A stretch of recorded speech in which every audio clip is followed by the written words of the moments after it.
Welcome back, and thank you so much for tuning in to Morning Live. Now, today's fuel price hike will no doubt have a knock-on effect on things such as public transport, food, and of course other areas. So where does this leave the broader public on challenges that they are already facing on a day-to-day basis? And also another question is whether there is a possible way of alleviating the burden that people currently are grappling with. Now, the current state of the economy continues to perpetuate poverty, unemployment and inequality, and it is yet to be seen whether the stimulus package that was mentioned by the President recently as an economic measure to put together, all of these entities that government wants to address, whether that will indeed stimulate our lagging economy. Well, we're joined now by Lavan Gopal, who is the director at Merchant Africa. He joins us from our Durban studios, and here with me in our Johannesburg studios is Mr. Zwelinzima Vavi, and he is the General Secretary of the South African Federation of Trade Unions, SAFTU. Gentlemen, good morning to both of you. Good morning to us again, and to the other colleague in Durban. So I want to start with Lavan, just looking at the fuel price increase, because I think this morning that is, of course, top of mind for many people. And one has lost count by this stage. It's the 6th or 7th increase that we have seen this year alone. So realistically, how does this affect the working class South African? One of the most important aspects about this R1 increase in petrol is that the average consumer that uses maybe 150 litres of fuel a month is going to feel an immediate 150 Rand increase in terms of his monthly budget. But there are other considerations. As you earlier mentioned, a number of the inflationary aspects of this start to eat into his budget over time. You'll also find that with the VAT increase more recently, the average consumer, if he spends about 5,000 on certain basic goods, is going to be spending an extra 50 Rand a month. So all of these little bits of taxes and increases seem to eat into his pocket. It also feeds into the broader inflation picture, which means all goods and services tend to increase over a bit of time. So, Lavan, speaking about taxes, so as South Africans, you pay personal income tax. You also have value-added tax on goods that you buy. Then you have levies and the fuel price and also e-tolls, things like that. But how does that compare to other countries? So this is an enormous burden, as you mentioned, a long list of taxes that we pay as individuals. It may still be surprising to note that South Africa is not the most taxed in the world. There's a number of countries which have substantially higher taxes, and of course South Africa features within that top 25% globally. What is important to note is the value of services that are associated with those taxes. So an example might be Canada, where you pay extremely high taxes, both on a corporate and on a private level, but then there are a great deal of services attached to it. On a South African level, we pay fairly substantial taxes, but then people end up taking other measures in terms of private security, private healthcare, private education. So it seems that this is an important consideration when you look at the high level of taxes that we are paying. And then, of course, Mr. Vavi, many South Africans would be wondering, how do we alleviate this burden? How can we make things better for ourselves in the short term especially, but of course looking ahead as well? What would you suggest? Well, we made a call on government yesterday to scrap all of the fuel levies and to rather introduce taxes in a progressive way that will shift the burden of tax on the shoulders of those who can afford. And that will look at the expanded list of zero-rated foodstuffs, and that will make sure that in the meantime it addresses the corruption that we know has become an order of the day, in particular in the road accident fund. So as a short term, we have asked that the government must do that. Government did intervene in the last round of petrol hikes. We're asking them to do the same for the sake of ensuring that no more millions of people are pushed even deeper into the levels of poverty. Already we're sitting in a country where 55% of the population lives in poverty, and 26 million already miss a meal a day because they cannot afford, with 14 million people going to bed every night without anything to eat. Now, the combination of the VAT, the proposed sugar tax, the barrage of increases in the so-called sin taxes, and the fuel levies, and now the forever increases in the petrol prices, spell hell to ordinary people, in particular the working class and the poor in this country. And I don't know how the government expects ordinary people to live under these circumstances. Well, when you say that government, like they did in the previous round of fuel price increases, should perhaps intervene, that cost 500 million rand. Where's the maneuverability? Does government actually have the money to come and intervene here once again? We've proposed increases in taxes. We propose a wealth tax. We propose a solidarity tax. But more importantly and more urgently, we propose that government develop capacity to stop financial outflows from the economy that cost at the range of 116 billion rands every year. Now, if government was to grow a political will and a backbone, it will tackle the cash outflows, it will tackle the mispricing, it will tackle all of the manner of clever schemes by big business to dodge their responsibility to the tax person. And suddenly it will have much more money to address the fact that, by the way, that's what we are not emphasizing. We are in the middle of a biting austerity program. Government is cutting expenditure on education, health, and a range of social services because of the economic path that it has chosen. In addition to that, we're now getting these external factors. Our currency have been weakened, and thanks to those oligarchs who are manipulating the production of oil. And so there's little that we can do about the external factors, but at least there's so much more that we can do to fix the internal issues, which is what I had hoped that this job summit will be about. We'll come to the job summit in just a moment, but Levan, the stimulus package that President Cyril Ramaphosa announced last week, would that go some ways, to alleviating and even addressing some of the issues that Mr. Vavi's raised? I think those are very important issues raised by Mr. Vavi, and agreed, the stimulus package is in the right direction. I believe that welcoming foreign investment is probably one of the biggest ways to try and alleviate the burden. If we consider the reason for all of these taxes is really because national government wants to balance the budget. So in order to pay for all of our essential services, they've been raising taxes and putting in various levies. But if we were to make South Africa more investor friendly for international investors, what you're likely to see is that there will be a lot more in the government kitty to be able to pay for all of those essential services.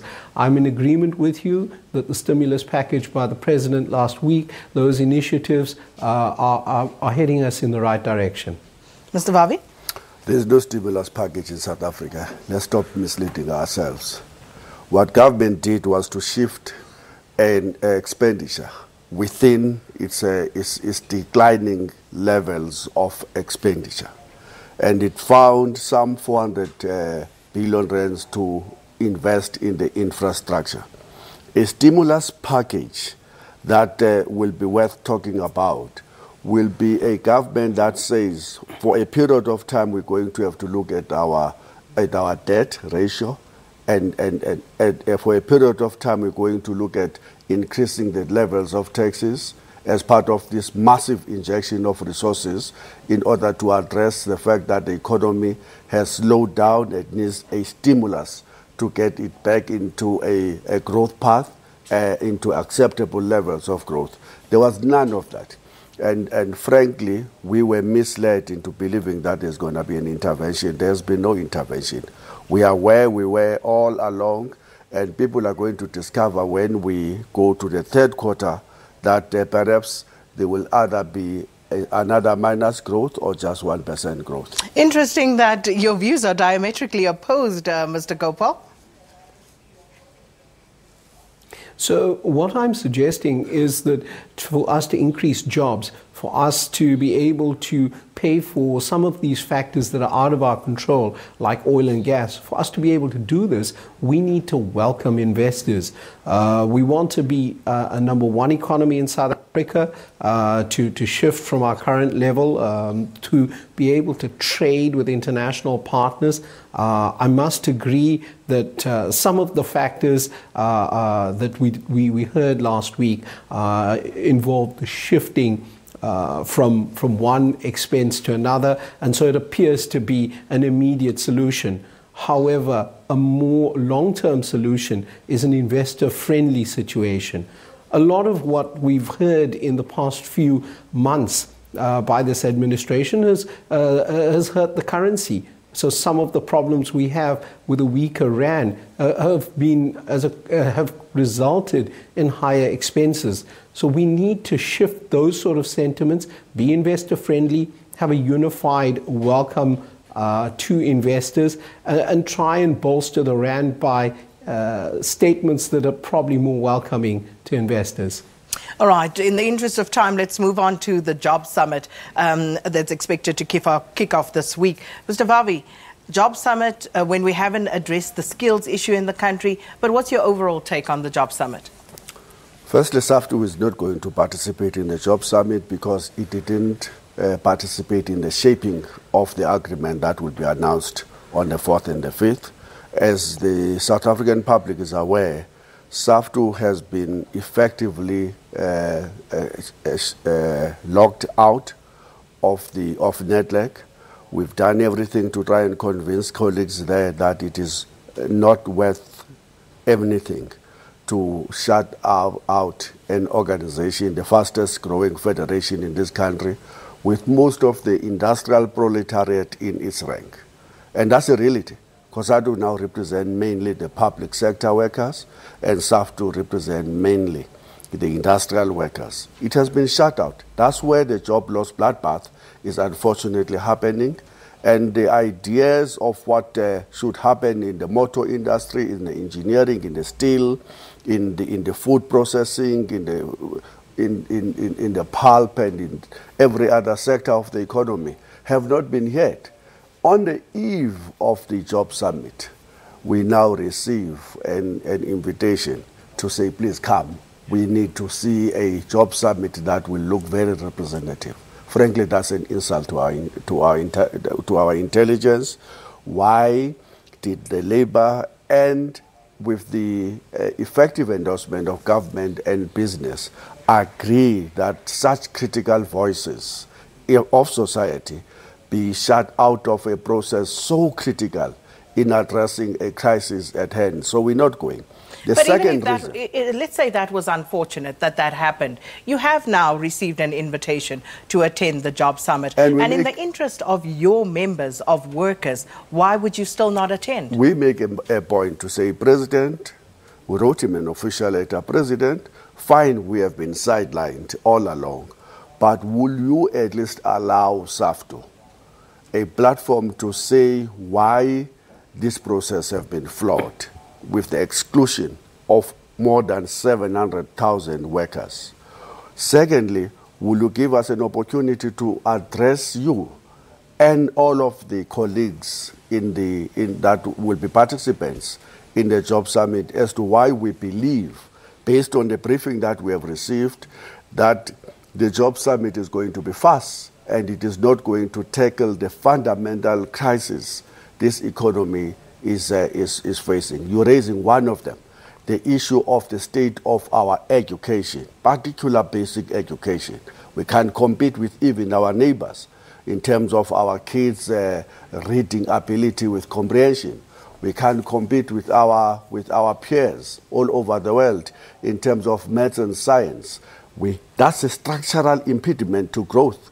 So there can never be growth when up to 52% of our kids do not arrive at matric, for example, in time, and that lesser and lesser numbers go to university, and more people are channeled into being the cashiers, the security guards, and the domestic workers, even after the matric. That's a structural issue. It has to be addressed. Unfortunately, we don't have a sense that that's going to be one of the top priorities of the Job Summit. And unfortunately, we don't have much time either. Lavan Gopal, what's your sense, just very briefly about the Job Summit and your expectations as well?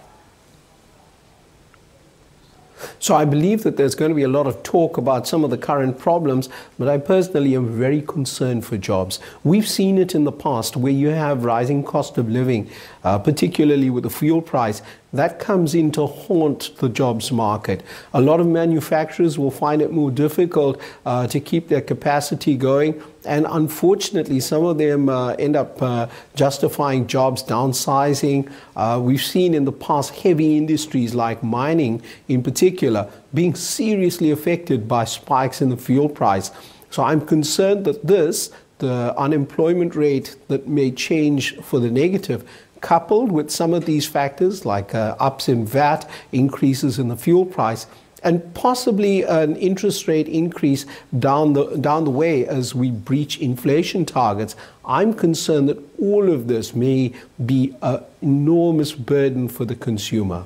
And just a final one, as an aside, Mr. Vavi, again, some very unfortunate stories in the newspapers about you, allegations being made. What's your response to that? I was absolutely devastated. This matter arose in September 2017. And somebody complained that, no, there was an inappropriate advances that were made by the General Secretary of SAFTU. An informal process in line with the LRA and in line with the NUMSA Sexual Harassment Code get